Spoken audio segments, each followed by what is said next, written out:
हाँ, तो बीजगणित में ही समांतर श्रेणी से वीडियो 44 में सवाल है, 2 अंकों की कितनी संख्याएं 3 से विभाज्य है। सवाल देखने में छोटा सा है, लेकिन आप पर यदि आपको समझ गलत होगी, समझ नहीं होगी, तो ये हिसाब छूट जाएगा। तो समझियो भाई, 2 अंकों की संख्या और वो भी 3 से कटने वाला। तो 2 अंक का संख्या मतलब 10 से लेकर के 99 तक, 10 से लेकर के 99 तक। लेकिन यहां पर कहा कि 2 अंकों की कितनी संख्या है, 3 से विभाजित, तो 3 से कटने वाला। तो 3 से कटने वाला सबसे छोटी संख्या कौन है? 12। 10 11 तो 3 से कटेगा ही नहीं। अगर 9 की बात कीजिएगा, 6 की बात कीजिएगा तो 1 अंक वाला हो जाएगा। तो यहाँ पर अभिष्ट श्रेणी मतलब जो प्रश्न कह रहा है उसके आधार पर प्रथम श्रेणी का जो पद होगा वो 12 होगा। उसके बाद कौन होगा? 15 होगा, 18 होगा। और अब इस प्रकार से तो कई एक है। अब गिनती तो वही तो बताना है कि कै गो होगा। लेकिन अंतिम संख्या 100 के करीब में जाइए तो कौन? 100 तो कटेगा नहीं, 3 से 99 कट जाता है। तो अंतिम संख्या क्या हुआ? 99 हुआ।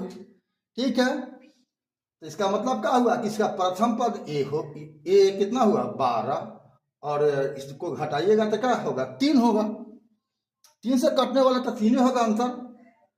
और टीएन यानी अंतिम संख्या क्या है? 99, यानी एनवा पद कहिए। एनवा पद क्या है? 99 है, तो उसको कहेंगे टीएन 99। और तब कुल संख्या क्या है पदों का? तो उसको क्या है? व्हाट है, वही पूछ रहा है। तो इसी सूत्र को यानी टीएन बराबर ए प्लस एन माइनस 1 डी में टोटल मान भर दिए, निकाल दिए। एन का मान कितना आ गया? 30 हो गया। देख लो भाई, टीएन हो गया 99, ए का मान है 12, एन माइनस 1 यानी एन तो पता ही करना है, डी का मान 3 है। तो क्या हो गया? मान दे दिएगा तो 12 प्लस हो गया 3n माइनस 3, 3 से दोनों में गुना हो गया। तब 12 में से 3 घटेगा 9 प्लस 3n हो जाएगा। तो अब 3n बराबर 9 को अगर इधर भेज दिया जाए तो क्या होगा? 99 घटाओ 9 यानी 90। n का मान 90/3 यानी 30। अतः 2 अंकों वाली 3 से विभाज्य कुल संख्या कितना है? 30 है। तो इसी प्रकार का इंटरेस्टिंग, अने आपको तो सूत्र बहुत कम है। एनवा पद हो ये गया, इसके बाद क्या है? इन पदों का योगफल। मुख्य रूप से यही 2 मैटर इसमें करता है। आपको समझ होना चाहिए प्रथम पद और एपी। और इसे भी आपको लगभग सवाल हमेशा 1 नंबर का भी और 2 नंबर का भी। और ऐसी बात नहीं कि 5 नंबर का नहीं पूछा जाएगा, लेकिन क्योंकि आपको इतना अध्याय है और मात्र 4 गो सवाल आपको होता है दीर्घ उत्तरीय में पूछता है, तो ज़्यादातर 2 अंक का 1 अंक का ही पूछा जाएगा। कुल मिला के 8 गो होता है दीर्घ उत्तरीय, जिसमें से 4 सवाल आपको देना होता है, यानी 20 नंबर का सवाल आपको बनाना होता है।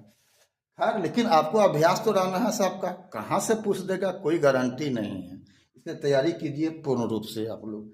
अभी तक अगर आप फेसबुक और इंस्टाग्राम पर फॉलो नहीं किया है तो BKR कुशवाहा प्रोफाइल को फॉलो कर देना, और यूट्यूब पर BKR कुशवाहा को सब्सक्राइब कर देना है।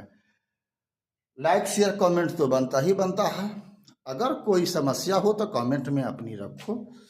अगर आपका जवाब वहाँ देने लायक है तो मैं वहाँ दे दूंगा, अन्यथा मैं वीडियो के द्वारा आपके सवाल का जवाब दे सकता हूँ अगर कोई समस्या हो आपका तब। फिर मिलते हैं अगला वीडियो में, तब तक जय हिंद, जय जगत, जय भारत।